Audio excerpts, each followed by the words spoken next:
ہوں، امانت دار ہوں۔ اس میں ایک پوائنٹ یہ بھی ذہن میں رکھ لیجئے کہ بوقت ضرورت اپنے فضائل و مناقب بیان کرنا یہ برا نہیں ہوتا۔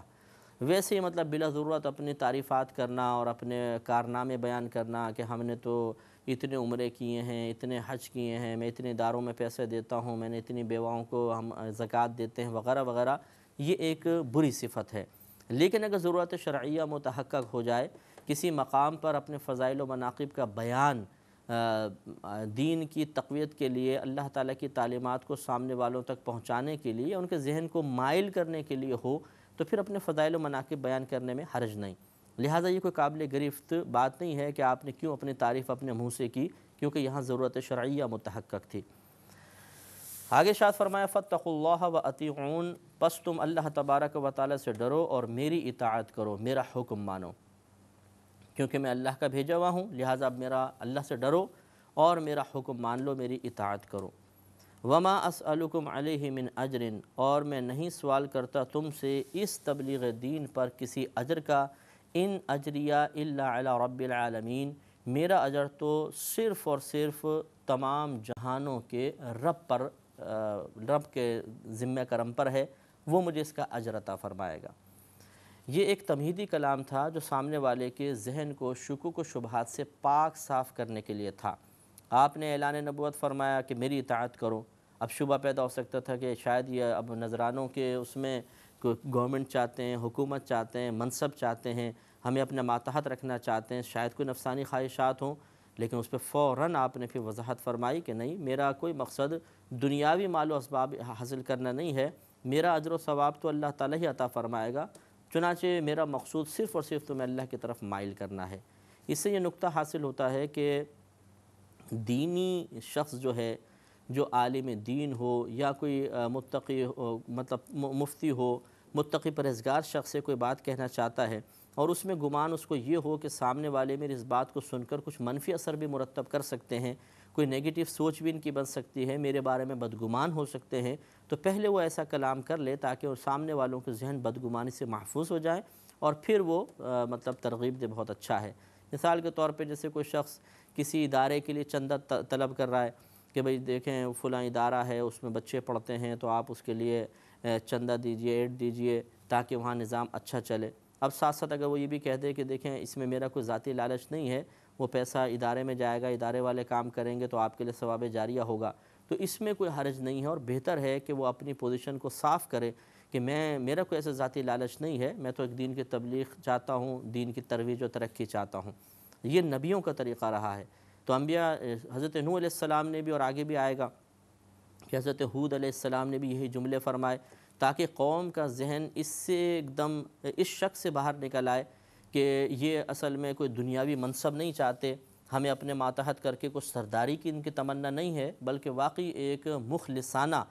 کوشش ہے کہ ہم اللہ کی بارگاہ میں ہمیں مقبول بنائیں، ہمیں اللہ تعالیٰ کے قریب کر دیں۔ تو جب آدمی سامنے والا یہ محسوس کرتا ہے کہ یہ اخلاص سے کوئی کام کر رہا ہے، کوئی دنیاوی لالچ نہیں ہے، تو پھر اس وجہ سے بھی کوئی راہ فرار نہیں نظر آتی ہے، یا فرار اختیار کرنے کا کوئی راستہ ایسا نہیں رہتا کہ وہ بھاگ جائیں۔ مثلا اگر یہ شبہ پڑ جاتا کہ بھئی یہ اپنی سرداری چاہتے ہیں، تو یہ ایک عذر معقول ہو سکتا ہے کہ بھئی تم تو دنیاوی منصب چاہتے ہو اور چاہتے ہو کہ ہم تمہارے ماتحت رہیں، ہم تمہاری اطاعت قبول نہیں کرتے۔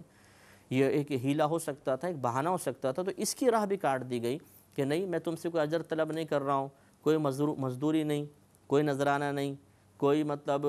میں پلاٹ نہیں چاہتا ہوں، کوئی مکان نہیں چاہتا ہوں، میری آ کے خدمت کرو، میری یہ تمنا نہیں ہے، بلکہ صرف اللہ تعالیٰ کی تم اطاعت کی طرف مائل ہو، اللہ سے ڈرو، میرا حکم مانو، جو میں اللہ تبارک و تعالیٰ کی طرف سے تمہارے لیے لے کر آیا ہوں اس میں تم میری اطاعت کرو۔ لیکن یہاں ضمناً یہ بات عرض کر دیتا ہوں کہ اگر کوئی جیسے پیر حضرات ہوتے ہیں، شیخ ہوتے ہیں، یا کوئی عالم دین ہیں، اگر کوئی شخص خود ان کی خدمت کرے اور وہ مطلب اس لالچ تمنا نہیں رکھتے ہیں، یا کسی سے ایسا قبول نہیں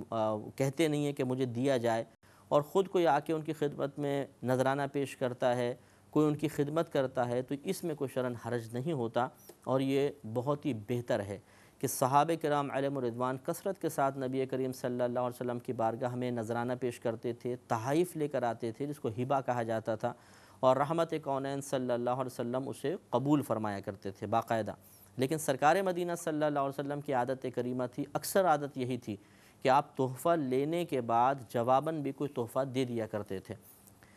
اور اس میں بڑی اچھی حکمت ہوتی ہے کہ ایک بات تو یہ کہ جب آدمی کسی سے کچھ لیتا ہے تو اس کے احسان تلے دب جاتا ہے، تو یہ ہو سکتا ہے کہ پھر اس کی طرف زیادہ میلان ہو جائے، اس کی برائیوں کی نشاندہی نہ کی جائے، اس کی گرفت نہ کی جائے، اسے مطلب کچھ مزید سہولیات دی جائیں، جیسے عموماً ہوتا ہے۔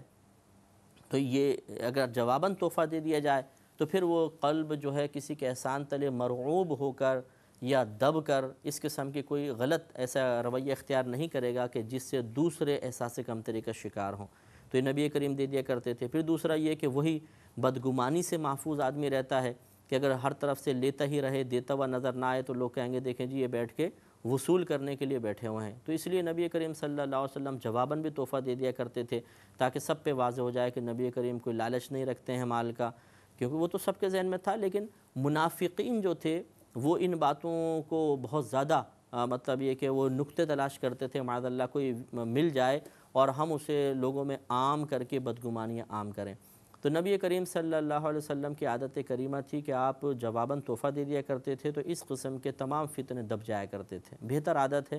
ہمیں بھی اختیار کرنا چاہیے۔ تو سمجھانا یہ مقصود ہے کہ اگر کسی نیک شخص کو، کسی عالم دین وغیرہ کو کوئی تحفہ وغیرہ دے رہا ہو تو ہمیں اس پر بدگمانی نہیں کرنی چاہیے اور فوراً یہ نہیں کہنا چاہیے کہ دیکھو جی رسول جو تھے وہ تو کچھ نہیں لیتے تھے، منع کر دیا کرتے تھے اور یہ لیتے ہیں۔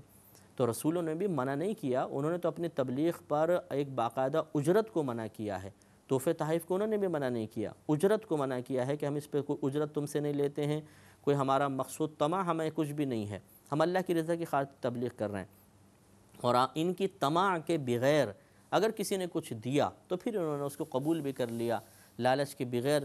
اس کو لیا اور پھر اس کا بدلہ بھی ان کو دیا تحفے تحائف کی شکل میں، دعاؤں کی شکل میں، تو اس میں کوئی حرج نہیں ہوتا۔ یہ بات یہاں پہ سمجھنے والی ہے، اس کو ذہن میں رکھنا چاہیے۔ اب چونکہ ہمارے پروگرام کے وقت ختم ہو رہا ہے، انشاءاللہ ہم اس واقعے کو جاری رکھیں گے اگلے پروگرام میں۔ وآخر دعوانا ان الحمدللہ رب العالمین۔ کتاب انزلناه الیک مبارک لیدبروا آیاته ولیتذکر اولو الالباب۔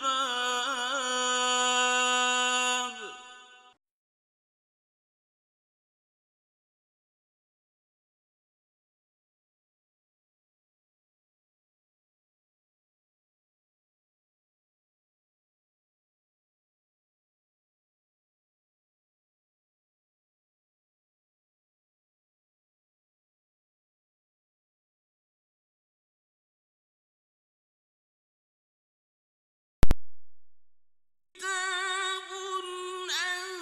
أنزلناه إليك مبارك ليدبروا آياته وليتذكر أولو الألباب۔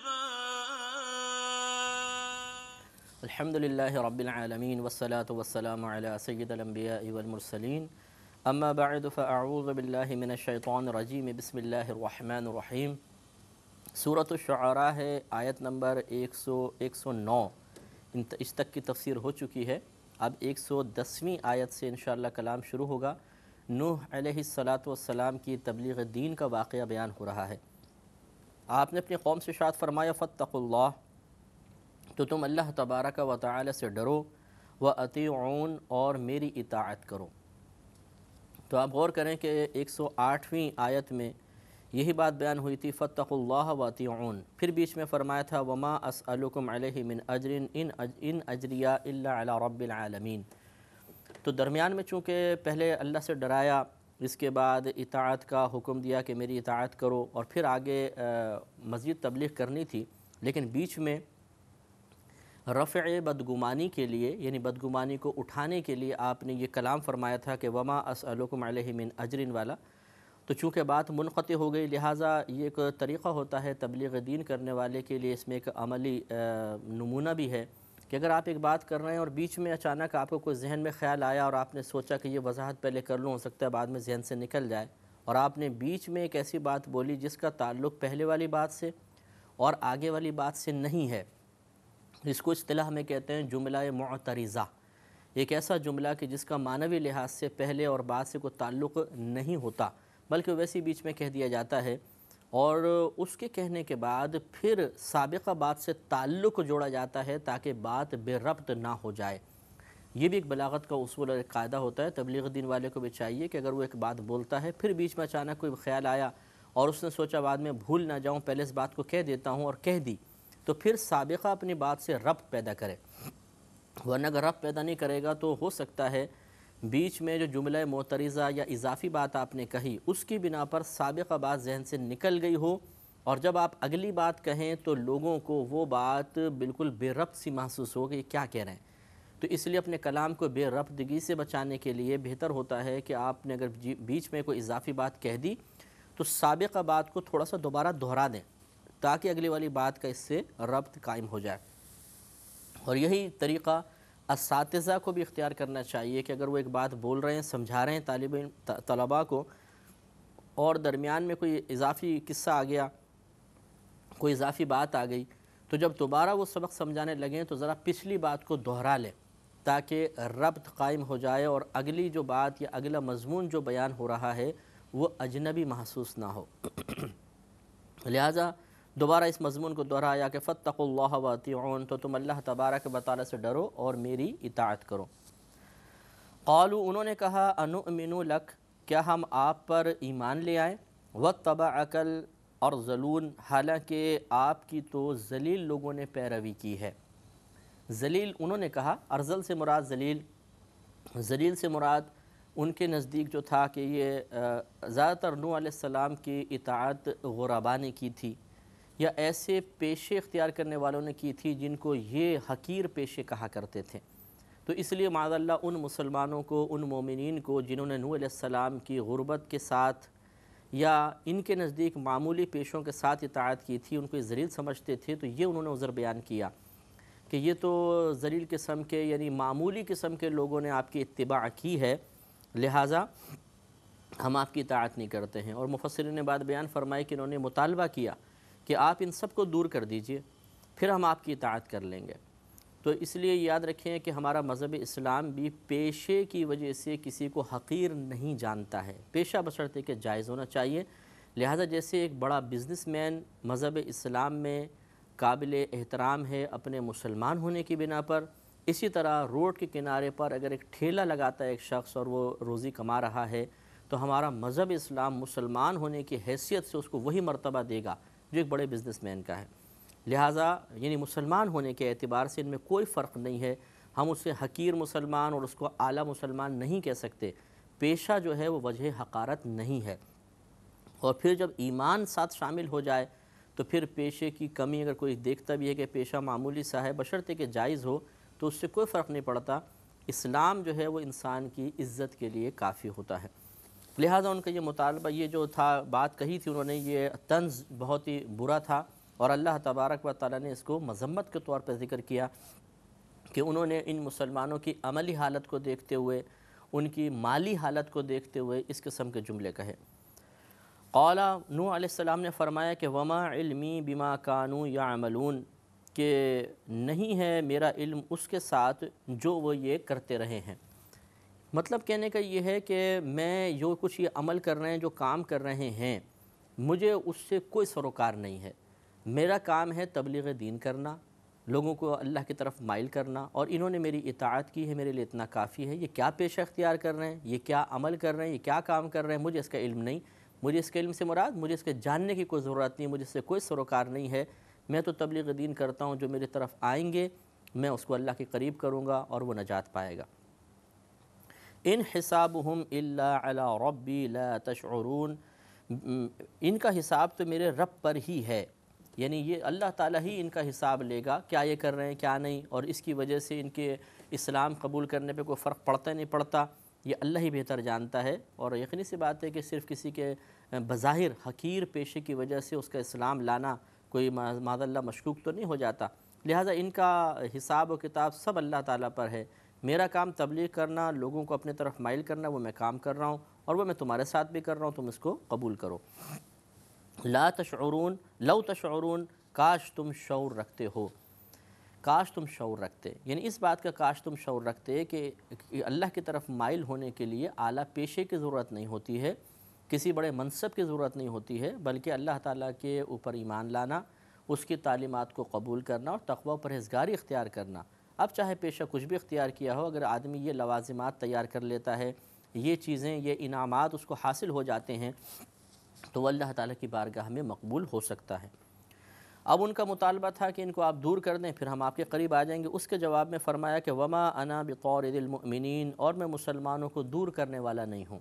یعنی مجھے اللہ کا حکم یہ نہیں ہے کہ میں ان سب کو دور کر دوں اور تمہارے صرف پیسے کی وجہ سے، مال و متاع کی وجہ سے، بیٹوں کی کثرت کی وجہ سے، تمہارے بڑے بزنس کی وجہ سے، یا تمہارے خاندانی منصب کی وجہ سے، نسب کی اعلیٰ ہونے کی بنا پر میں تمہیں فوقیت دے کر ان غرباء کو نکال دوں۔ اللہ نے مجھے اس کی اجازت نہیں دی، لہذا فرمایا کہ میں مسلمانوں کو دور کرنے والا نہیں ہوں۔ ان انا الا نذیر مبین، میں تو صرف ایک واضح طور پہ ڈر سنانے والا ہوں، میرا کام ڈر سنانا ہے، یہ میرا کام نہیں ہے کہ میں مناصب کی تفریق پہ نظر رکھوں کہ اس کو کم منصب حاصل ہے تو پیچھے کر دیا جائے، اس کو اعلیٰ منصب حاصل ہے تو قریب کر لیا جائے۔ ہمارا یہ کام نہیں ہوتا، ہمارا کام ہے، نبیوں کا کام ہے ڈر سنانا واضح طور پہ اللہ تعالیٰ کا، وہ چاہے امیر سامنے آئے گا، چاہے غریب آئے گا، ہم اس کو سنائیں گے، لہذا ہم تو اپنا کام کر رہے ہیں۔ قالوا، وہ بولے، لئن لم تنتہی یا نوح، اے نوح اگر آپ باز نہ آئے، آپ نہ رکے، لتکونن من المرجومین، تو ضرور آپ ان لوگوں میں سے ہو جائیں گے جنہیں رجم کیا گیا ہے،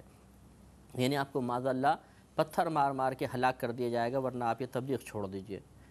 قال ربی ان قومی کذبون، آپ نے اللہ کی بارگاہ میں عرض کی، اے میرے رب بے شک میری قوم نے مجھے جھٹلا دیا، کذبونی، میری قوم نے مجھے جھٹلایا ہے، فافتح بینی و بینہم فتحا، تو مجھ میں اور ان میں پورا پورا فیصلہ کر دے، ونجنی ومن معی من المؤمنین، اور مجھے اور مومنین میں سے جو میرے ساتھ ہیں ان سب کو نجات عطا فرما دے۔ كتاب أنزلناه إليك مبارك ليدبروا آياته وليتذكر أولو الألباب كتاب أنزلناه إليك مبارك ليدبروا آياته وليتذكر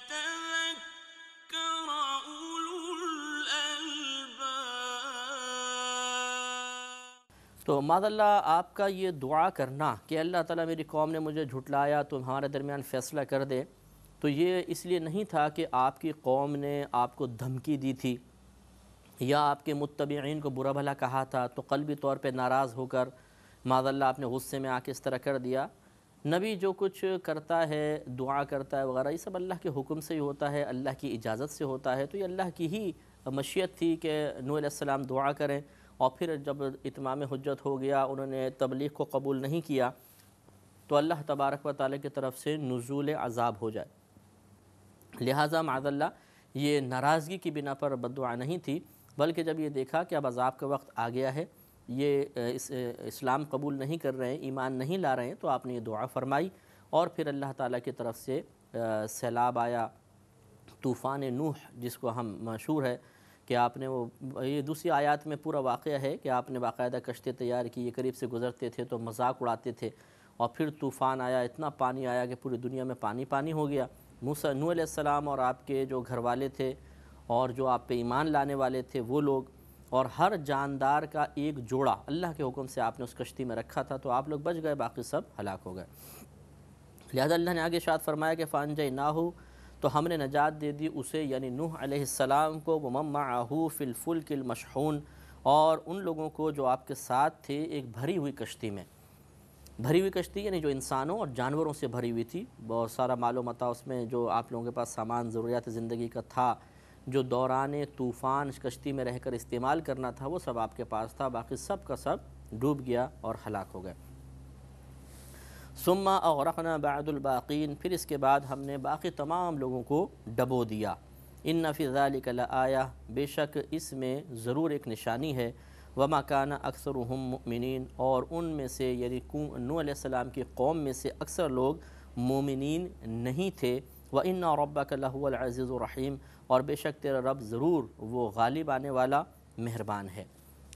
تو یہ اس میں بھی وہی بات کہ اللہ نے ارشاد فرمایا کہ بے شک اس میں بھی ضرور ایک بہت بڑی نشانی ہے، وہ یہی کہ ہمیں غور و تفکر کرنا چاہیے کہ کسی کی اہمیت کا اندازہ اس سے وابستہ لوگوں کے ساتھ نہیں لگانا چاہیے۔ نوح علیہ السلام کے ساتھ زیادہ تر غریب لوگ اور ایسے پیشے والے شامل ہوئے تھے کہ جن کو عموماً حقارت کی نگاہ سے دیکھا جاتا ہے۔ تو اس میں یہ عبرت ہے کہ اللہ تعالیٰ کے بارگاہ میں کوئی پیشہ اہمیت کا حامل نہیں ہے، کوئی مالی طور پر منصب یا مالی مرتبہ یہ اللہ تعالیٰ کی بارگاہ میں مقام حاصل کرنے کے لیے کوئی ضروری نہیں ہوتا، بلکہ اللہ تعالیٰ پر ایمان لانا، اس کی اطاعت کرنا، اس کے رسولوں کا کہنا ماننا، یہ انسان کو مقبول کروا دیتا ہے۔ لہذا اگر کوئی یہ چاہتا ہے کہ اللہ تعالیٰ کی بارگاہ میں مقبول ہو جائے، مقرب ہو جائے، تو اسے چاہیے اطاعت رسول کرے، نہ کہ دنیاوی مال و متاع جمع کرنے کے بعد سوچے کہ شاید اس کے ذریعے میں اللہ تعالیٰ کا قرب حاصل کر لوں گا، چاہے کتنی نافرمانی کرتا رہوں۔ یہ بات قطعاً غیر مناسب ہے۔ اور دوسری بات یہ کہ کسی کو کمزور سمجھنا اپنے منصب اور اپنے جو اللہ نے اس کو قوت دنیا میں عطا فرمائی ہے اس کے مقابلے میں، اور وہ سامنے والا دیندار ہو، یہ غیر مناسب ہے۔ اللہ تبارک و تعالیٰ نے جو قوت عطا فرمائی ہے، جو بھی کسی کے پاس قوت ہے وہ اللہ کی عطا کردہ ہے۔ کسی کو بظاہر اللہ نے کمزور کیا ہے تو یہ کمزوری بھی اللہ کی طرف سے دی گئی ہے بطور آزمائش۔ تو مقابلہ طاقتور اور کمزور کا نہیں ہے اصل میں، کیونکہ اگر ہم یہ سمجھیں کہ کمزور ہے اس کو ہم دبا لیں گے، تو اصل میں مقابلہ ہوتا ہے انسان کا اپنے رب کے ساتھ۔ یعنی جب آدمی باطل پر ہوتا ہے اور وہ حق کو مٹانے کی کوشش کرتا ہے تو اصل میں وہ حق جس کے ساتھ ہے اگر وہ بظاہر کمزور بھی ہے تو اس طاقتور کا مقابلہ اس کمزور کے ساتھ نہیں ہے، اب اس کا مقابلہ براہ راست اللہ تبارک و تعالیٰ کے ساتھ ہے، اور اللہ تعالیٰ سے زیادہ قدرت رکھنے والا اور کون ہوگا۔ لہٰذا جب کوئی اس مقابلے پر آتا ہے تو وہ مارا جاتا ہے، جیسے کہ نوح علیہ السلام کی قوم والے بھی مارے گئے۔ اب آگے عاد، حضرت ہود علیہ السلام کی قوم تھی عاد، ان کا تذکرہ شروع ہوا۔ یہ عاد دراصل ایک شخص کا نام تھا، اور اس کی جو اولاد میں تھی یہ ایک قبیلہ پورا بن گیا تھا، تو اسے قوم عاد کہا جاتا تھا۔ کذبت عاد المرسلین، قوم عاد نے رسولوں کو جھٹلایا۔ اذ قال لهم اخوهم ہود الا تتقون، جبکہ کہا ان کے لیے ان کے ہم قوم ہود نے کہ کیا تم ڈرتے نہیں ہو۔ انی لکم رسول امین، بے شک میں تمہارے لیے اللہ کا بھیجا ہوا قاصد ایک رسول امین ہوں، امانت دار ہوں۔ فاتقوا اللہ، تو تم اللہ تبارک و تعالیٰ سے ڈرو، واطیعون، اور میری اطاعت کرو۔ وما اسألکم علیہ من اجر، اور میں نہیں سوال کرتا تم سے اس پر کسی اجر کا۔ ان اجریہ الا علی رب العالمین، میرا اجر تو صرف عالمین کے پالنے والے پر ہے، اس کے ذمہ کرم پر ہے۔ وہی تقریباً تمام آیات ہیں جو پہلے گزر چکی ہیں۔ اب آگے آپ نے مزید ارشاد فرمایا ان لوگوں سے اپنے قوم سے تبلیغ کرتے ہوئے کہ اتبنون بکل ریع آیۃ تعبثون، کیا ہر بلندی پر تم ایک نشان بناتے ہو، ایک مقام بناتے ہو تاکہ تم راہگیروں پر ہنسو، یعنی گزرنے والوں پر ہنسنے کے لیے تم ایک مقام بناتے ہو۔ تو ان لوگوں کا طریقہ یہ تھا کہ شارع عام کے کنارے بڑے بڑے اونچے ٹیلے سے بنا کر بیٹھ جایا کرتے تھے، اور گزرنے والوں پر پھر وہ ہیٹیں کستے تھے، طنز کرنا، جملے، پھر آپس میں ہنسی مذاق ٹھٹا کرنا، جیسے کہ ہوتا ہے آوارہ گرد قسم کے جو لڑکے ہوتے ہیں، ایسی روڈ کے کنارے بیٹھ گیا، کوئی گزر رہا ہے وہ لڑکھڑا گیا تو اس کے اوپر ایک اٹیک کریں گے، جملہ بولیں گے، پھر سارے ہنسیں گے۔ تو یہ طریقہ قابل مذمت ہے، بہت برا طریقہ ہے کہ آپ اجتماعی طور پہ بیٹھ کے کسی ایک کو ٹارگٹ بنا لیں اور اس کا مذاق اڑائیں۔ یہ ضروری نہیں ہے کہ آپ کسی اجنبی کا مذاق اڑا رہے ہوں، دوستوں میں بھی ایسا ہوتا ہے کہ بعض اوقات بیٹھ جاتے ہیں، پھر کسی ایک کو ٹارگٹ بنا لیتے ہیں، اس بیچارے پہ طنز کریں گے، اس کا مذاق اڑائیں گے، اور وہ بھی جھیپ مٹانے کے لیے ساتھ ساتھ ہنستا مسکراتا رہتا ہے۔ کیونکہ اگر وہ سنجیدہ ہو جائے تو پھر یہ کہا جاتا ہے کہ ہم تو مذاق کر رہے ہیں، آپ سنجیدہ ہو گئے، تم اتنا مذاق بھی برداشت نہیں کر سکتے۔ اس میں ہوتا یہ ہے کہ سامنے والا بظاہر ہنستا رہتا ہے لیکن اس کی شدید دل آزاری ہوتی ہے، شدت کے ساتھ دل آزاری ہوتی ہے، اور خاص طور پر جب کسی کے جسمانی عیب کے بارے میں مطلب اس طرح کیا جائے، مذاق بنایا جائے، ٹارگٹ بنا لیا جائے، تو اس بیچارے کو بڑا احساس کمتری ہوتا ہے، اس کا اعتماد متزلزل ہو جاتا ہے، اور بعض اوقات وہ تنہائی میں جا کر اللہ تبارک و تعالیٰ کی بارگاہ میں شکوہ کر بیٹھتا ہے، اس کی تقسیم پر، اس کی صناعت پر اعتراض کر بیٹھتا ہے، اس سے اس کے ایمان میں خلل پیدا ہو جاتا ہے، اور بعض اوقات پھر بیچارہ انتہائی ڈسہارٹ ہو کر خودکشی تک کا اقدام کر لیتا ہے۔ میں نے خود اخبار میں خبر پڑھی تھی کہ کوئی بچی تھی، اسکول میں پڑھتی تھی، وہ اس کا جسم ذرا موٹا تھا، بھاری بدن کی تھی، تو سب لوگ اس کا مذاق اڑاتے تھے، حتیٰ کہ اتنا اس کا مذاق اڑتا تھا کہ اس کی بہت زیادہ دل آزاری ہوئی اور اس نے خودکشی کر کے اپنے آپ کو ہلاک کر لیا۔ تو یہ اچھی طرح یاد رکھیں کہ ہمارا وہ مذاق جو کسی کے دل دکھنے کا سبب بنے، دل آزاری کا سبب بنے، یہ گناہ کبیرہ ہے، اور یہ پچھلی ان قوموں کا طریقہ ہے جن پر اللہ کا عذاب نازل ہوا۔ اس پر ہم مزید کلام کریں گے بعد میں۔ وآخر دعوانا ان الحمدللہ رب العالمین۔ كتاب أنزلناه إليك مبارك ليدبروا آياته وليتذكر أولو الألباب۔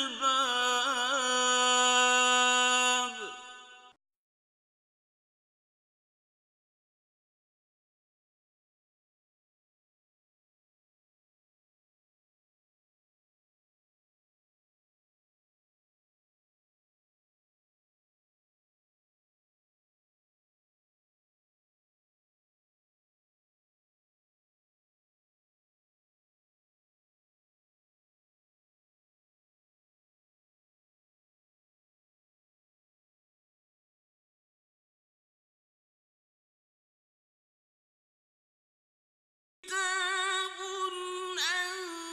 أنزلناه إليك مبارك ليدبروا آياته وليتذكر أولو الألباب۔ الحمد للہ رب العالمین والصلاة والسلام علی سید الانبیاء والمرسلین، اما بعد فاعوذ باللہ من الشیطان الرجیم، بسم اللہ الرحمن الرحیم۔ سورۃ الشعراء چل رہی ہے اور اس کی آیت نمبر 128 کے بارے میں ہم کلام کر رہے تھے کہ اس میں حضرت ہود علیہ السلام نے اپنی قوم کو منع کیا تھا کہ تم ایسا کام نہ کرو کہ روڈ کے کنارے بلند ٹیلے بنا کے بیٹھ جاتے ہو اور راہگیروں کا تم مذاق اڑاتے ہو، ایسا نہ کرو۔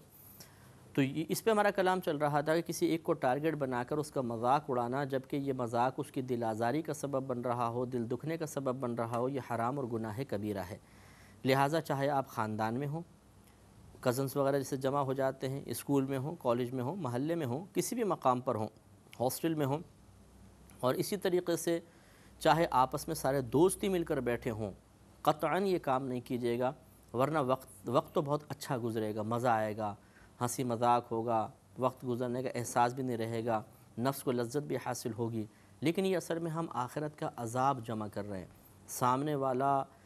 اس کا دل ٹوٹ جائے گا، اس کی دل آزاری ہوگی، وہ احساس کمتری کا شکار ہوگا، اس کا اعتماد ختم ہو رہا ہے، اس سے اللہ بہت ناراض ہوتا ہے۔ لہذا اگر سابقہ زندگی پہ آپ غور و تفکر کر لیں، کبھی بھی سابقہ زندگی میں کسی کو ٹارگٹ بنا کے مذاق اڑایا تھا تو ٹھیک ہے، چلے نادانی میں ہو گیا، اب اس پر اللہ کی بارگاہ میں کامل توبہ کریں، اور اگر آپ کو وہ شخص مل جاتا ہے کہ جس کا اس طریقے سے مذاق اڑایا گیا تھا، چاہے کتنے سالوں پہلے، تو آپ اس سے معذرت کر لیں، معافی طلب کر لیں کہ بھئی ہم نے آپ کے بہت پہلے مذاق اڑایا تھا، شعور نہیں تھا، اب شعور حاصل ہوا ہے تو آپ سے گزارش ہے کہ آپ معاف کر دیجئے۔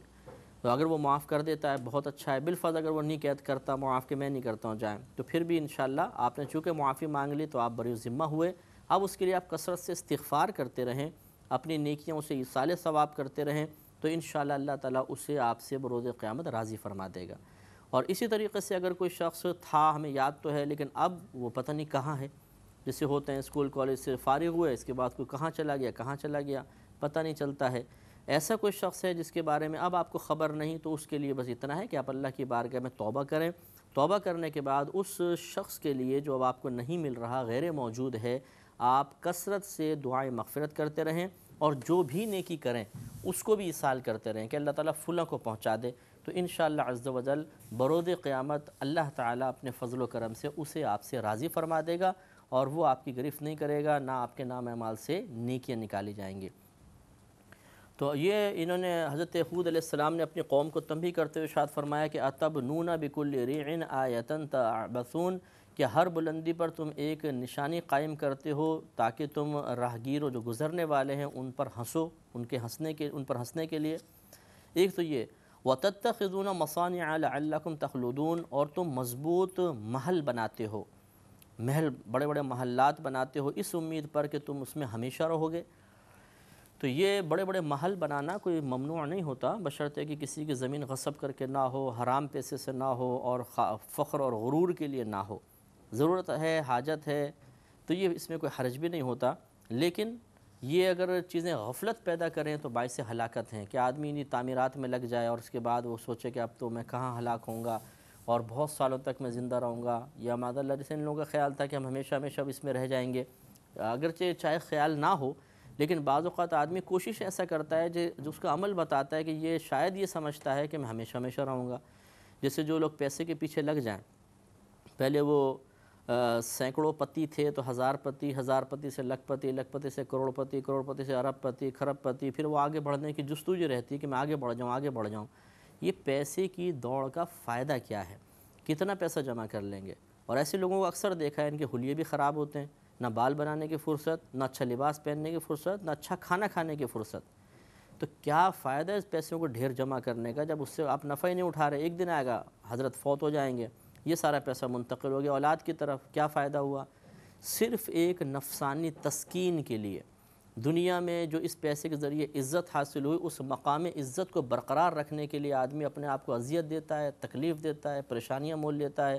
اپنے آرام اور سکون کو برباد کر دیتا ہے، گھر والوں سے کی تربیت سے غافل ہو جاتا ہے، لیکن بس پیسہ جمع کرنا ہے، اور پھر اچانک موت آ جاتی ہے، ختم، سب یہاں پہ پڑا رہ گیا۔ فائدہ کیا ہوا؟ نہ اللہ کو راضی کر سکے، نہ اپنے آپ کو سکون دے سکے، اور نہ ہم نے کوئی دنیا کے اندر اچھا کوئی کام کر سکے، کیا فائدہ ہوا؟ بہرحال تو کوئی پیسہ جمع کرنا منع نہیں ہوتا، بشرطے کہ حلال ذرائع سے ہو، کتنی کثرت سے جمع کریں، اور اس سے لوگوں اللہ تعالیٰ اس کے رسول کے اور لوگوں کے حقوق ادا کرتے رہیں، تو اس پیسے کو جمع کرنا کوئی ممنوع نہیں ہوتا۔ لیکن بہرحال پیسہ جمع کرتے ہوئے یا تعمیرات میں مشغول ہوتے ہوئے آخرت کو فراموش کر دینا یہ قابل گرفت ہے، اور یہی چیز ان لوگوں کو حاصل تھی۔ دوسرا عیب یہ تھا۔ تیسرا عیب بیان فرمایا وَإِذَا بَطَشْتُمْ، اور جب تم گرفت کرتے ہو، بطشتم جبارین، تو بڑی بے دردی کے ساتھ، سختی کے ساتھ، جبارین والی تم یعنی سختی والی گرفت کرتے ہو۔ ان کا طریقہ یہ تھا کہ جب کسی قوم پہ حملہ کرتے تھے تو جب ان پر غالب آ جاتے تھے تو بڑا ہی تکلیف دیتے تھے،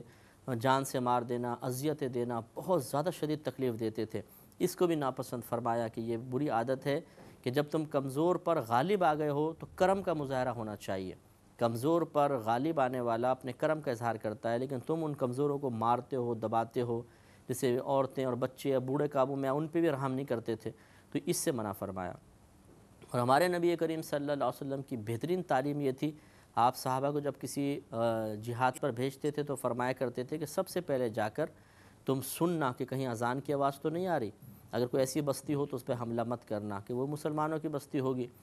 اور اگر تمہیں پتہ چل جائے کہ کافروں کی بستی ہے تو سب سے پہلے انہیں دعوت اسلام دینا، اگر قبول کر لیں تو ٹھیک، اگر قبول نہ کریں تو انہیں اپنی اطاعت کی طرف مائل کرنا کہ تم ہمارا کہنا مانو اور ہمیں جزیہ دو، ہمارے ماتحت رہنے کا ٹیکس دیتے رہو، ہم تمہیں آزادی دیتے ہیں، ٹھیک ہے تم اپنی زندگی گزارو۔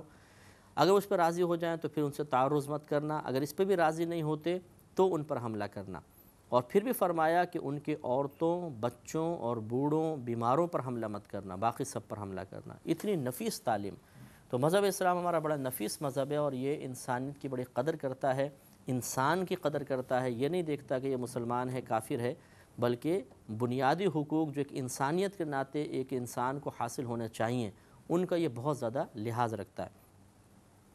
فَاتَّقُوا اللَّهَ وَأَطِیعُونِ، تو تم اللہ سے ڈرو اور میری اطاعت کرو، یہ کام چھوڑ دو۔ پھر آگے ارشاد فرمایا اب ان کے اللہ تعالیٰ کے احسانات یاد دلائے کہ جس رب نے تمہیں نعمت عطا فرمائی، فطری تقاضا ہے کہ آدمی اپنے محسن کا کہنا مانتا ہے، تو تم اس کا کہنا مانو۔ لہذا احسانات یاد دلانے شروع فرمائے، وَاتَّقُوا الَّذِي أَمَدَّكُم بِمَا تَعْلَمُونَ، اور اس سے ڈرو جس نے تمہاری ان چیزوں کے ذریعے مدد کی ہے جن کو تم خود بھی جانتے ہو۔ كتاب أنزلناه إليك مبارك ليدبروا آياته وليتذكر أولو الألباب. كتاب أنزلناه إليك مبارك ليدبروا آياته وليتذكر أولو الألباب. تو تم اس رب سے ڈرو، اس کی اطاعت کی طرف مائل ہو جاؤ۔ اب جو انعامات دیے گئے ہیں، جن چیزوں کے ذریعے مدد دی گئی تھی اللہ کی طرف سے، ان کا تذکرہ فرمایا۔ امدکم بانعام و بنین، مدد فرمائی اللہ تعالیٰ نے تمہاری جانوروں اور بیٹوں کے ذریعے، وجنات و عیون، اور باغوں اور چشموں کے ذریعے۔ انی اخاف علیکم عذاب یوم عظیم، بے شک میں خوف کرتا ہوں تم پر ایک بڑے دن کے عذاب کا۔ بڑے دن کا عذاب سے مراد قیامت نہیں، بلکہ جس دن وہ عذاب نازل ہوگا وہ ایک بہت بڑا دن ہوگا، کہ اس میں ایک بڑا تغیر ہوگا، بڑا تبدل ہوگا، اللہ کا غضب جوش پر ہوگا۔ تو اس لیے فرمایا کہ اس بڑے دن کے عذاب سے میں ڈرتا ہوں تم پر کہ بڑا عذاب آ جائے گا۔ اب اس کے جواب میں انہیں چاہیے یہ تھا کہ وہ غور و تفکر کرتے، آپ کے اخلاص کو سمجھتے، آپ کے جذبہ ہمدردی کی قدر کرتے، لیکن اس کے جواب میں انہوں نے سرکشی اختیار کی۔ قالوا، انہوں نے کہا، سواء علینا، برابر ہے ہم پر، وعظت ام لم تکن من الواعظین، کہ آپ ہمیں نصیحت کریں یا آپ نصیحت کرنے والوں میں سے نہ بنیں، ہمارے لیے سب برابر ہیں۔ یعنی بولتے جائیے، ہم نے تو کہنا ماننا ہی نہیں ہے۔ جیسے آج کا مسلمان بھی یہی اس نے روش اختیار کر لی ہے، سنے گا، وقتی طور پہ ایک اثر قبول کرے گا، قلبی کیفیات تبدیل ہوں گی، اور تھوڑی دیر بعد ہی بالکل ایسا بن جائے گا، ڈھیٹ ہو جائے گا کہ جیسے اس نے کچھ سنا ہی نہیں ہے۔ اور بعض تو مطلب اگر کوئی نصیحت والی بات آ رہی ہو تو چینل ہی چینج کر دیتے ہیں، انہیں بڑا برا لگتا ہے، نفس پہ گرہ گزرتا ہے کہ کوئی ہمیں سمجھائے، کوئی ہمیں نصیحت کرے، کوئی ہماری کسی برائی کی نشاندہی کرے، کوئی ہمیں نیکی کی طرف مائل کرے، بہت برا لگتا ہے، بہت ہی برا لگتا ہے۔ مت کر نصیحت ناصحہ، دل میرا گھبرائے ہے، اس کو دشمن جانوں ہوں جو مجھ کو سمجھائے ہے۔ اب یہ ایک شعر پر ہم عمل کر رہے ہیں کہ اگر کوئی ہمیں سمجھاتا ہے پیار سے، محبت سے، تو بڑی تکلیف ہوتی ہے، اذیت ہوتی ہے، باتیں رکاوٹ محسوس ہوتی ہے، قلب میں اس کے لیے ناپسندیدگی کے جذبات نمودار ہو جاتے ہیں، اور ہم کہتے ہیں خاموش ہو جائے، بس کہاں یہ باتیں کر رہا ہے، کہاں یہ بول رہا ہے۔ یہ ایک غلط روش ہے، ایسا نہیں ہونا چاہیے۔ یہ تو ان قوموں کی روش تھی کہ نبیوں نے جب براہ راست ان کو تبلیغ کی تو انہوں نے اسی قسم کے جملے کہے تھے، وہ قومیں بھی ہلاک ہوئیں۔ یہ اللہ کرم ہے کہ ہم اس طرح ہلاک تو نہیں ہو رہے، لیکن اگر ہم نے توبہ نہیں کی تو آخرت میں ہو سکتا ہے کہ گرفت ہو جائے۔ پھر انہوں نے کہا کہ ان ھذا الا خلق الاولین، کہ یہ جو آپ جو کچھ کہہ رہے ہیں نا، یہ تو پہلے والوں کا طریقہ ہے، پہلے والوں کی عادتیں ہیں، یعنی ان سے پہلے بھی ایسے ہی ہوتا رہا ہے کہ لوگوں نے تبلیغ کی کوشش کرتے رہے، رسول وغیرہ، یہ تو پہلے بھی ہوتا رہا ہے، اطاعت ہم نہیں کریں گے۔ وما نحن بمعذبین، اور انہوں نے کہا کہ ہم ان لوگوں میں سے نہیں ہوں گے کہ جنہیں عذاب میں مبتلا کیا گیا، یعنی عذاب کی وعید سنائی گئی تو اس کو بھی جھٹلا دیا کہ نہیں معاذ اللہ۔ اب اس میں صراحتاً آپ دیکھیں کہ نبی کو جھٹلانا ہے کہ آپ جھوٹ بول رہے ہیں، ہم تو عذاب والوں میں سے ہوں گے نہیں۔ نبی کہہ رہا ہے تم پہ عذاب آئے گا، وہ کہہ رہے ہیں ہم عذاب والوں میں سے نہیں ہوں گے۔ یہ بھی ان کے بہت بڑا جرم تھا کہ انہوں نے نبیوں کی طرف جھوٹ کی نسبت کی۔ جب یہ سارا معاملہ ہوا تو پھر وہی ہوا کہ جب اطاعت نہیں کی تو ان پہ عذاب نازل ہوا، تو اللہ نے ارشاد فرمایا فَكَذَّبُوهُ، تو انہوں نے ان کو، ہود علیہ السلام کو جھٹلایا، فَأَهْلَكْنَاهُمْ، تو ہم نے انہیں ہلاک کر دیا ایک تیز ہوا کے ذریعے۔ ایسی آندھی آئی کہ سارے مکان اڑ گئے اور یہ سب ہلاک و برباد ہو گئے۔ إِنَّ فِي ذَلِكَ لَآيَةً، بے شک اس میں ضرور ایک نشانی ہے۔ وَمَا كَانَ أَكْثَرُهُم مُؤْمِنِينَ، اور ان میں سے اکثر ایمان لانے والے نہیں تھے۔ وَإِنَّ رَبَّكَ لَهُوَ الْعَزِيزُ الرَّحِيمُ، اور بے شک تمہارا رب ہی غالب مہربان ہے۔ کذب ثمود المرسلین، جھٹلایا سمود نے، سمود قوم نے مرسلین کو، رسولوں کو، اذ قال لهم اخوهم صالح الا تتقون، جب کہ کہا ان کے لیے ان کے ہم قوم صالح علیہ السلام نے کہ کیا تم ڈرتے نہیں ہو، انی لکم رسول امین، بے شک میں تمہارے لیے اللہ کا بھیجا ہوا رسول امانت دار ہوں، فاتقوا اللہ واطیعون، تو تم اللہ تعالیٰ سے ڈرو اور میری اطاعت کرو، وما اسألکم علیہ من اجر، اور میں تم سے اس پر کسی اجرت کا سوال نہیں کرتا ہوں، ان اجریہ الا علی رب العالمین، میرا اجر تو رب العالمین کے ذمہ کرم پر ہے۔ پھر ارشاد فرمایا اتترکون فی ما ہاہنا آمنین، کیا تم یہاں کی نعمتوں میں چین سے چھوڑ دیے جاؤ گے، تمہیں رہنے دیا جائے گا؟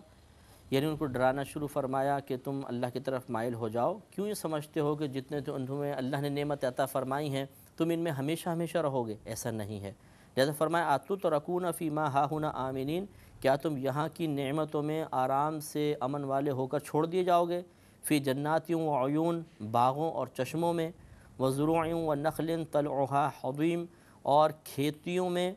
اور ایسی کھجوروں میں کہ جن کا جو کھجوروں کا گچھا ہے وہ نرم و نازک ہے، کیا ان میں تم ہمیشہ چھوڑ دیے جاؤ گے؟ یہ سمجھتے ہو؟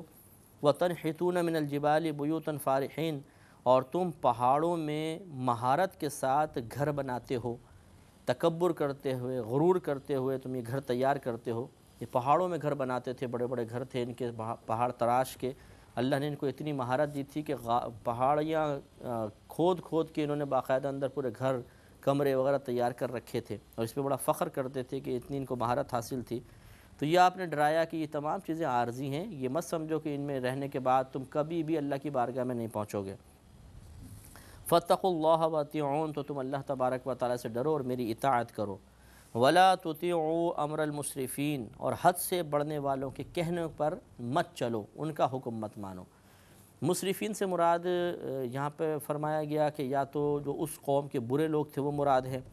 یا حضرت صالح علیہ السلام کی اونٹنی کو ہلاک کرنے میں 9 اشخاص کا زیادہ کردار تھا، وہ مراد ہے کہ ان لوگوں کے کہنے پہ مت چلو ورنہ ہلاک ہو جاؤ گے، ان کی اطاعت مت کرو۔ الذین یفسدون فی الارض ولا یصلحون، وہ جو فساد کرتے ہیں زمین میں اور اصلاح نہیں کرتے ہیں، اپنی اور دوسروں کی اصلاح نہیں کرتے ہیں، وہ مسرفین، ان کا تم کہنا مت مانو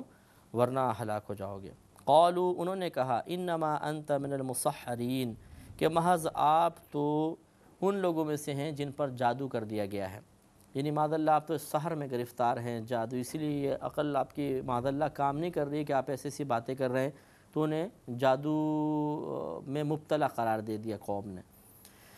اس سے یہ کم از کم پتہ چلا کہ پچھلی قوموں میں بھی یہ ہی بات مشہور تھی کہ جادو سے ذہن قابو میں کیا جا سکتا ہے، لہذا انہوں نے بھی یہ کہا کہ آپ کی عقل جو ہے وہ زائل ہو گئی ہے، معاذ اللہ شاید آپ پہ جادو کر دیے گئے تبھی آپ اس قسم کی باتیں کہہ رہے ہیں۔ ما انت الا بشر مثلنا، آپ تو ہماری مثل ایک بشر ہی ہیں، یعنی ہم آپ کی اطاعت کیوں کریں، آپ تو ہماری مثل ایک بشر ہیں۔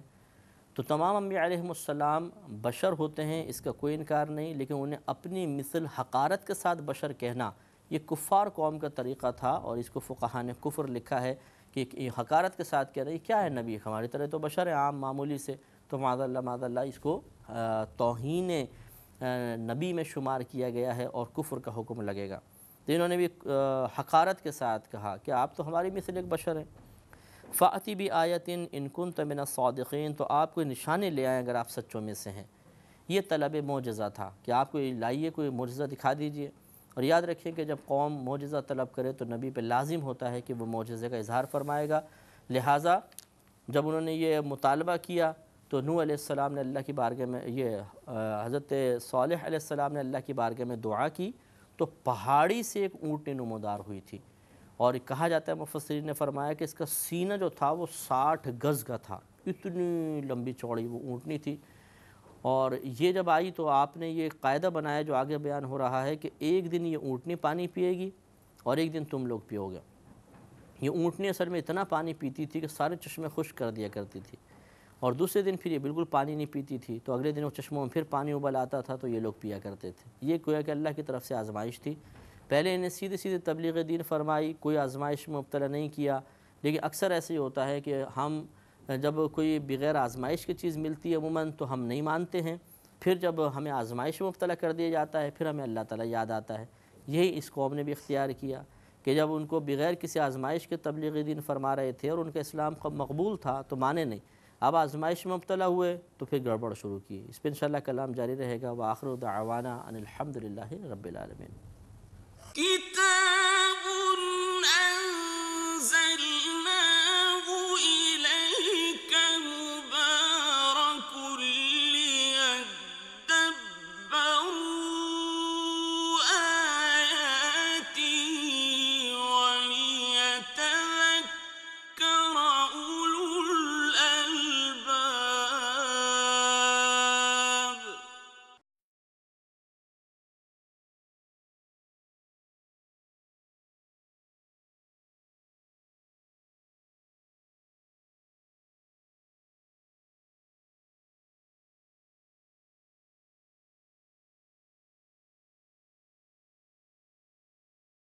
كتاب أنزلناه إليك مبارك ليدبروا آياته وليتذكر أولو الألباب. الحمد لله رب العالمين والصلاة والسلام على سيد الأنبياء والمرسلين أما بعد فأعوذ بالله من الشيطان الرجيم بسم الله الرحمن الرحيم۔ سورۃ الشعراء چل رہی ہے اور اس کی 154 آیات کی تفسیر ہوئی۔ حضرت صالح علیہ السلام کا تذکرہ ہو رہا تھا کہ پہلے آپ نے قوم کو دعوت دین دی، انہوں نے اطاعت نہیں کی، پھر انہوں نے اپنی طرف سے مطالبہ کیا کہ آپ کوئی معجزہ دکھائیے، کوئی اللہ تعالیٰ کی طرف سے اپنی رسالت پر نشانی لے کر آئیے۔ تو پھر آپ نے اللہ کی بارگاہ میں دعا کی اور پہاڑ سے ایک اللہ کی طرف سے اونٹنی نمودار ہوئی۔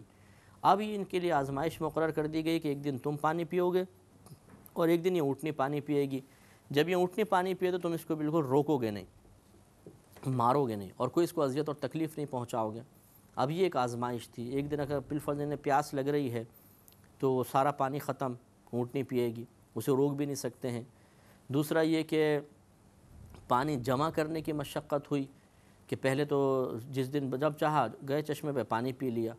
اب جس دن اونٹنی کی باری ہے اس دن پانی لے ہی نہیں سکتے ہیں تو پیاس تو لگے گی، لازم سے بات ہے، تو پھر انہیں اس دن کے لیے پانی جمع کر کے رکھنا پڑتا تھا اپنے دن کی باری میں، تو یہ آزمائش میں مبتلا ہو گئے۔ تو اسی پہ ہم کلام کر رہے تھے کہ بعض اوقات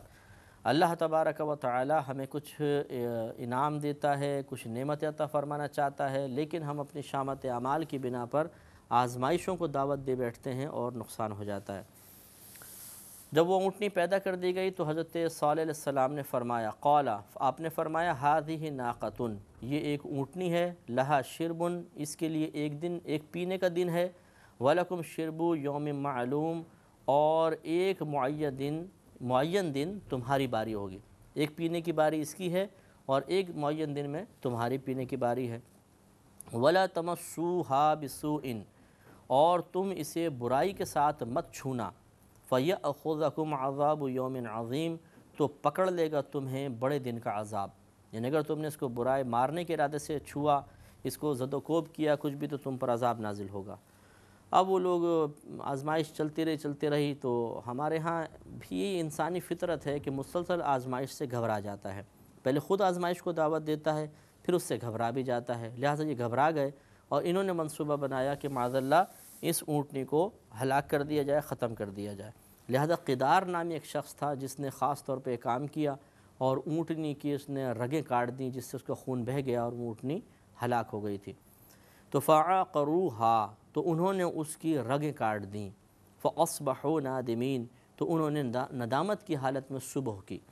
اب جب وہ اونٹنی کو مار دیا، ہلاک کر دیا، اب جب صبح جاگے تو بڑے نادم پریشان، کیونکہ انہیں یہ تو یقین تھا کہ صالح علیہ السلام اللہ کے نبی ہیں، ایمان نہیں لاتے تھے، تو اب انہوں نے جو عذاب کی ان کو وعید دی تھی، اب اس عذاب کی وجہ سے یہ نادم ہوئے، شرمندہ ہو گئے، اپنے فعل پر نہیں بلکہ اس پر کہ اب یہ عذاب نازل ہوگا، اس پر وہ گھبرائے کہ اب ہمارا کیا بنے گا۔ فَأَخَذَهُمُ الْعَذَابُ، تو انہیں عذاب نے گھیر لیا، پکڑ لیا۔ إِنَّ فِي ذَلِكَ لَآيَةً، بے شک اس میں ضرور نشانی ہے، وما کان اکثرهم مؤمنین، اور ان میں سے اکثر مومن نہیں تھے، وَإِنَّ رَبَّكَ لَهُوَ الْعَزِيزُ الرَّحِيمُ، اور بے شک تیرا رب ضرور وہ غالب رحم کرنے والا ہے، مہربان ہے۔ کذبت قوم لوط المرسلین، جھٹلایا لوط کی قوم نے مرسلین کو، رسولوں کو۔ اب لوط علیہ السلام کا واقعہ شروع ہوا، اور یہ پہلے بھی کئی دفعہ واقعہ آ چکا ہے کہ ان کی قوم میں یہ بری عادت تھی کہ یہ مردوں سے اپنی نفسانی خواہشات پوری کر لیتے تھے، عورتوں کی طرف مائل نہیں ہوتے تھے۔ تو اللہ تبارک و تعالیٰ کو یہ بات شدید ناپسند تھی۔ لوط علیہ السلام نے بھی ان کو منع کیا، لیکن اس سے باز نہ آئے تو پھر ان پر عذاب نازل ہوا۔ اذ قال لهم اخوهم لوط الا تتقون، جب کہ کہا ان کے لیے ان کے ہم قوم لوط علیہ السلام نے کہ کیا تم ڈرتے نہیں ہو، انی لکم رسول امین، بے شک میں تمہارے لیے اللہ کا رسول امانت دار ہوں، فاتقوا اللہ واطیعون، تو تم اللہ تبارک و تعالیٰ سے ڈرو اور میری اطاعت کرو، وما اسألکم علیہ من اجر، اور میں تم سے اس پر کسی اجرت کا سوال نہیں کرتا ہوں، ان اجریہ الا علی رب العالمین، میرا اجر تو صرف رب العالمین کے ذمہ کرم پر ہے۔ پھر ارشاد فرمایا اتأتون الذکران من العالمین، کیا تم مخلوق میں سے مردوں سے برا کام کرتے ہو، بدفعلی کرتے ہو، وتذرون ما خلق لکم ربکم من ازواجکم، اور تم چھوڑ دیتے ہو وہ جو پیدا کیا تمہارے لیے تمہارے رب نے، یعنی ان کو چھوڑ دیتے ہو جو تمہارے لیے تمہارے رب نے پیدا فرمائیں، من ازواجکم یعنی تمہاری بیویاں، بل انتم قوم عادون، بلکہ تم لوگ حد سے بڑھنے والے ہو۔ تو یہ حد سے بڑھنا ہے، اللہ نے ایک حد قائم کی ہے، یہاں تک آدمی اپنے ان چیزوں سے نفسانی خواہش پوری کر سکتا ہے، اس کے بعد ممنوع ہے، تو یہ حد سے پھلانگ گئے تھے، تجاوز کر گئے تھے۔ اب یہ ہمیشہ بری قوم کا وتیرہ رہا ہے کہ وہ دینداروں کی بات کبھی تسلیم نہیں کرتی ہے۔ قالوا، انہوں نے کہا لئن لم تنتہی یا لوط، کہ اے لوط اگر آپ باز نہ آئے، تبلیغ دین آپ نے ترک نہ کی، نصیحت کا سلسلہ موقوف نہ کیا، لَتَكُونَنَّ مِنَ الْمُخْرَجِينَ، تو ضرور آپ ان لوگوں میں سے ہو جائیں گے جنہیں نکال دیا گیا ہے، یعنی معاذ اللہ ہم آپ کو بستی سے باہر نکال دیں گے۔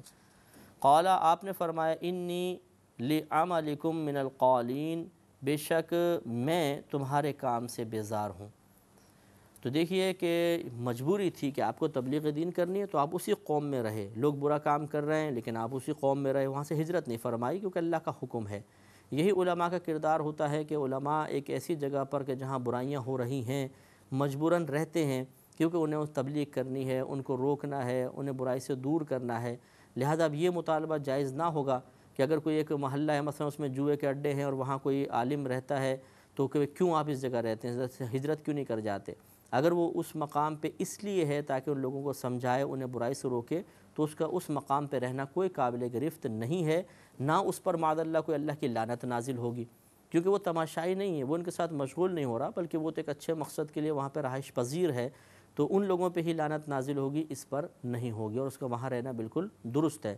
کیونکہ اگر یہ بھی نکل جاتا ہے تو پھر وہ لوگ نفس و شیطان کے حوالے ہو جائیں گے اور کوئی انہیں تبلیغ کرنے والا نہیں رہے گا۔ لہذا آپ کا وہاں رہنا کوئی اس میں برا نہیں تھا، لیکن اتنا ضرور ہے کہ آپ نے فرمایا میں تمہارے کام سے بیزار ہوں۔ حدیث میں بھی اسی طرف اشارہ ہے، نبی کریم صلی اللہ علیہ وسلم نے فرمایا کہ اگر کسی مقام پر کوئی گناہ ہو رہا ہو اور کوئی وہاں موجود ہو لیکن دل میں اسے برا جان رہا ہو تو وہ ایسا ہی ہے جیسے وہاں موجود ہی نہیں، یعنی اس پہ کوئی وبال نہیں۔ اور اگر کسی مقام پہ گناہ ہو رہا ہے اور کوئی وہاں پر موجود نہیں لیکن دل سے اس کو اچھا جان رہا ہے تو وہ بالکل ایسا ہے جیسے وہاں پر موجود ہے، یعنی جیسے وہاں موجودین کے اوپر اللہ کا عذاب نازل ہوگا یا ان کی گرفت ہوگی، ایسی شخص کی بھی گرفت ہو جائے گی۔ كتاب أنزلناه إليك مبارك ليدبروا آياته وليتذكر أولو الألباب كتاب أنزلناه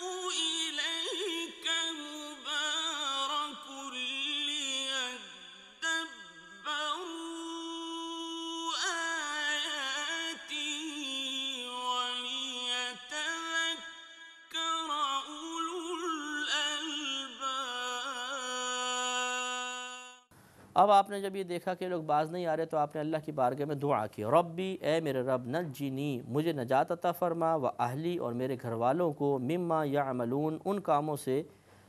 جو یہ کر رہے ہیں، یعنی مجھے بھی ان سے محفوظ فرما، ان کاموں سے میرے گھر والوں کو محفوظ فرما۔ تو فنجیناہ واہلہ اجمعین، تو ہم نے لوط علیہ السلام کو اور ان کے گھر والوں تمام گھر والوں کو نجات عطا فرما دی، الا عجوزا فی الغابرین، مگر ایک بڑھیا جو پیچھے رہ گئی تھی، جو پیچھے رہنے والوں میں سے ایک بڑھیا تھی، اسے ہم نے نہیں بخشا۔ یہ لوط علیہ السلام کی اہلیہ تھیں جو ان لوگوں کے ساتھ ملی ہوئی تھیں، تو ان پر عذاب نازل ہوا۔ ثم دمرنا الآخرین، پھر ہم نے دوسروں کو ہلاک کر دیا، پتھروں کی ان پر بارش ہوئی اور سب کے سب یہ ہلاک و برباد ہو گئے۔ وَأَمْطَرْنَا عَلَيْهِمْ مَطَرًا، اور ہم نے ان پر ایک بارش برسائی، یہ پتھروں کی بارش تھی۔ فَسَاءَ مَطَرُ الْمُنذَرِينَ، تو جن لوگوں کو ڈرایا گیا تھا تو ان کے لیے کیا ہی بری بارش تھی، یعنی کیا ہی ڈرائے ہوئے لوگوں کے لیے ایک بری بارش تھی، یعنی پتھروں کی بارش۔ ہر پتھر پہ یہ مفسرین کہتے ہیں کہ جس شخص کے اوپر وہ پتھر جا کے لگنا تھا اس کا نام لکھا ہوا تھا، اور وہ ٹارگٹ اسی کے جا کے لگتا تھا اور وہ ہلاک ہو جاتے تھے۔ تو اس طریقے سے پتھر برستے رہے اور یہ لوگ بالکل ہلاک و برباد ہو کے پتھروں کے اندر دب گئے۔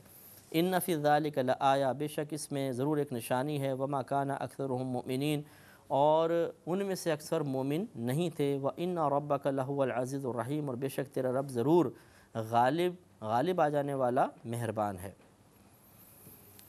اب آگے شعیب علیہ السلام کی قوم کا ذکر ہوا۔ کذب اصحاب الایکۃ المرسلین، جھٹلایا جھاڑی والوں نے رسولوں کو۔ یہ شعیب علیہ السلام کی قوم کے لیے تھا۔ اذ قال لهم شعیب، جب کہ کہا ان کے لیے شعیب علیہ السلام نے، لا تتقون، کیا تم ڈرتے نہیں ہو، انی لکم رسول امین، بے شک میں تمہارے لیے اللہ کا رسول امانت دار ہوں۔ فاتقوا اللہ واطیعون، تو تم اللہ تبارک و تعالیٰ سے ڈرو اور میری اطاعت کرو۔ وما اسألکم علیہ من اجر،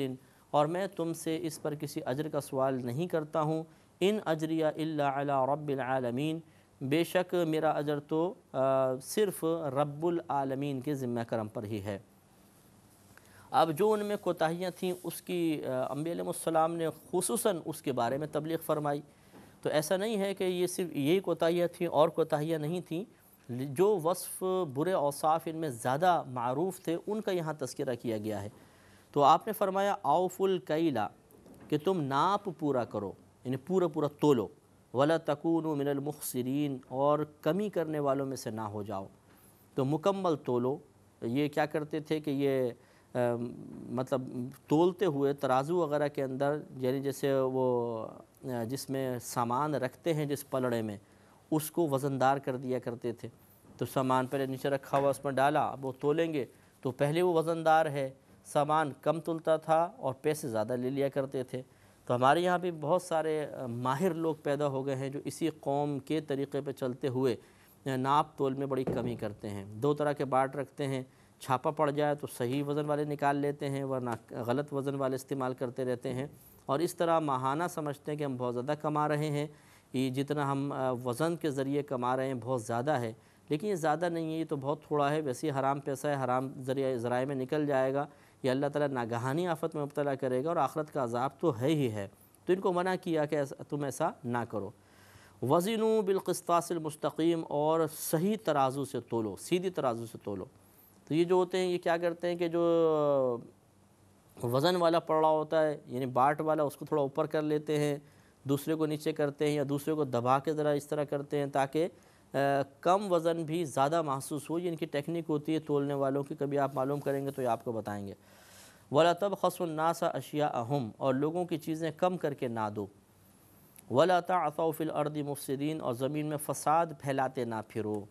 یعنی امانت میں خیانت بھی کرتے تھے، جو لوگوں کے کو تول کر دے رہے ہیں اس میں کمی کر کے دیتے تھے، تو یہ بہت غلط عادت تھی کہ یہ حقوق العباد تلف کرتے تھے۔ تو یہ ان کے جو برے اوصاف تھے ان کا تذکرہ کیا گیا۔ چنانچہ ارشاد فرمایا کہ وَاتَّقُوا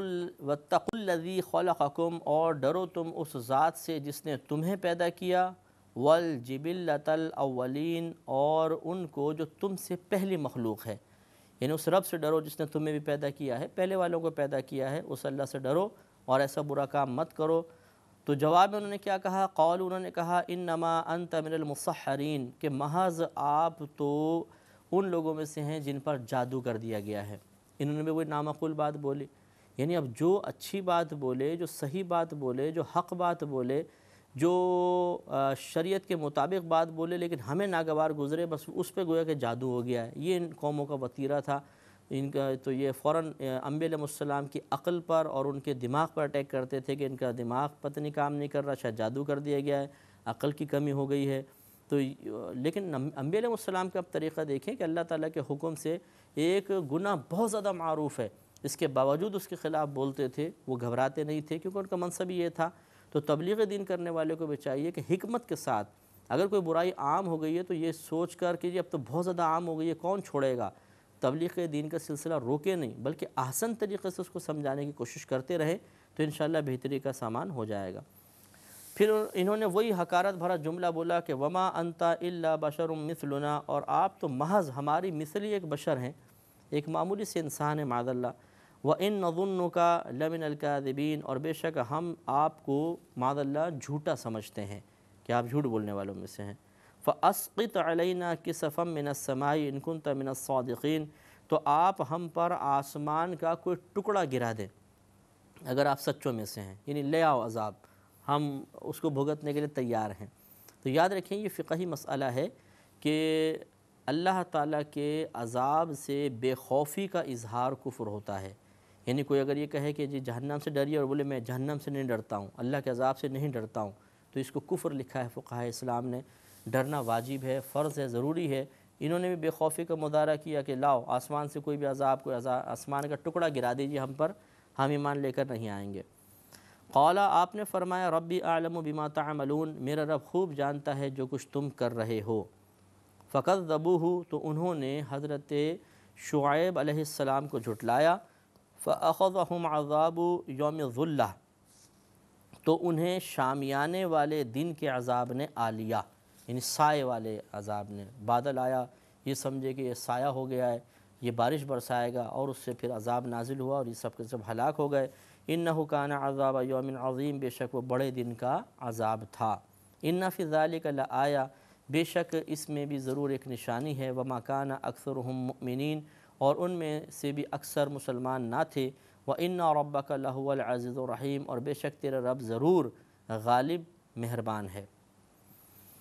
وَإِنَّهُ لَتَنزِيلُ رَبِّ الْعَالَمِينَ، اور بے شک یہ قرآن رب العالمین کا اتارا ہوا ہے۔ رسولوں کے تذکرے کے بعد اب اللہ تبارک و تعالی نے ڈرانے کے بعد، پچھلی قوموں کے واقعات بیان فرمانے کے بعد، انہیں نصیحت اور عبرت، نشان